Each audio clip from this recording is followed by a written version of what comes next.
Tout ça pour vous dire que quel que soit le domaine, l'islam, il a sa propre vision. Et une vision issue de la révélation. Issue de la révélation. Il y a toujours une façon islamique de comprendre les choses. في القلب مشاعر أخفيها قد أشرقت الشمس عليها عن خطط لم أعبأ فيها ستكون بأيام.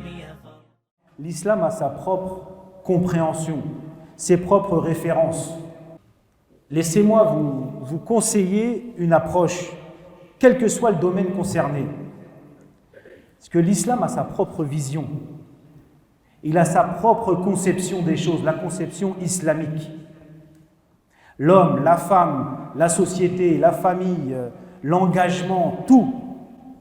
On ne peut jamais regarder les différentes conceptions humaines de tous les domaines de la vie, ce qui est le fruit de l'esprit humain, et se dire, ah ben voilà, celui-là, c'est ça la vision islamique. Ça, on l'adopte parce que nous, c'est comme ça. Non, jamais. Par exemple, l'islam prône la solidarité entre les membres de la société, il prône l'aide aux plus pauvres, donc l'islam est de gauche. Ben oui, mais non.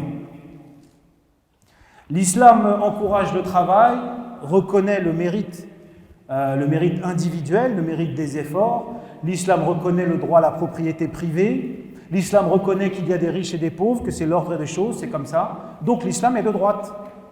Ben oui, mais non. L'islam prône la concertation dans l'exercice de l'autorité et qu'un gouvernant ne doit pas gouverner sans du tout concerter son peuple ou les gens qui sont autour de lui. Il prône la concertation, al-shura, c'est un principe bien connu dans notre religion. Donc la démocratie occidentale, dans son sens philosophique, est tout à fait islamique. Ben oui, mais non. Tout ça pour vous dire que quel que soit le domaine, l'islam, il a sa propre vision. Et une vision issue de la révélation. Issue de la révélation. Il y a toujours une façon islamique de comprendre les choses. Et l'engagement humanitaire, etc., etc. Donc, on va trouver dans les courants de pensée humains des points communs, forcément. Et il va y avoir certains courants de pensée plus proches que d'autres de la vision islamique. Mais faire un copier-coller, non, ce n'est jamais possible. Il y aura toujours des ajustements à faire. Et même plus que des ajustements. Même si on peut trouver des points communs entre une conception humaine et la conception islamique, il y aura toujours une divergence fondamentale entre les deux. Cette divergence fondamentale, c'est la base sur laquelle la pensée elle se fonde, sur laquelle l'action elle se fonde. La base pour nous, c'est quoi? Quel que soit le sujet, le tawhid. Quelle que soit notre conception des choses, quel que soit le sujet dont on parle, ça se fonde sur la recherche de la satisfaction d'Allah subhanahu wa ta'ala et d'établir le système de vie que Allah a créé. Et avec comme objectif, d'obtenir la satisfaction d'Allah subhanahu wa ta'ala et d'être fidèle à notre rôle d'être humain, de khalifatullah fil ard, de successeur d'Allah sur terre. Ce sera toujours ça, le socle, la base de notre façon de voir. C'est de là que tout part et ça va conditionner donc aussi les objectifs de nos actes. Alors qu'une idéologie qui n'est pas issue de la révélation, elle aura un socle différent. Elle partira d'une base différente et donc elle aura des objectifs différents. Donc attention à toujours avoir une vision, une compréhension islamique des choses.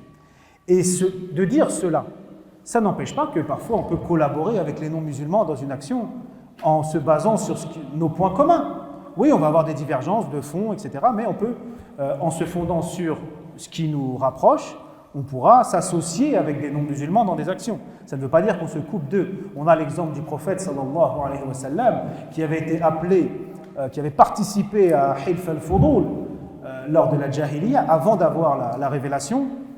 Il y avait, pour ceux qui ne connaissent pas, les notables de Quraysh, donc la tribu du prophète sallallahu alayhi wa sallam, qui s'étaient mis d'accord pour, alors qu'il y avait eu un litige entre un commerçant et son fournisseur, un commerçant étranger avait été victime d'injustice, le fournisseur n'avait pas été honnête, Et donc les notables de Quraysh s'étaient mis d'accord pour, si cela arrive, eh bien on se regroupe pour porter assistance à celui qui a été traité injustement, pour qu'à la Mecque, eh bien, que cela n'arrive pas. Ou si ça arrive, il y a comme un comité pour arranger les choses. Ça, c'était avant la révélation. Le prophète, sallallahu alayhi wa sallam, avait participé à ça. Et après la révélation, il dit dans un hadith que si maintenant dans l'islam, on m'appelait à participer à ça, eh bien j'y participerais. Parce que là, on voit que c'était quoi? C'était le fait de rétablir la justice. Alors quand les non-musulmans veulent rétablir la justice, ce n'est pas avec la même intention et les mêmes objectifs que nous quand on veut rétablir la justice. Nous, on le fait pour Allah, subhanahu wa ta'ala. Mais on peut collaborer avec eux tant que eh bien, l'objectif il est commun, enfin le but de l'action il est commun. Le prophète sallallahu alayhi wa sallam a dit, si aujourd'hui dans l'islam, on m'avait appelé, eh bien j'y participerais. Ça voudrait dire qu'il aurait participé, il aurait collaboré avec des idolâtres pour quelque chose qui est tout à fait islamique, qui est l'établissement de la justice. Mais, comme je disais, dans notre façon de voir, d'un point de vue idéologique, il y aura toujours une différence. Parce que l'islam, il est divin. Et donc, il est unique. Il ne se calque jamais complètement sur une compréhension humaine.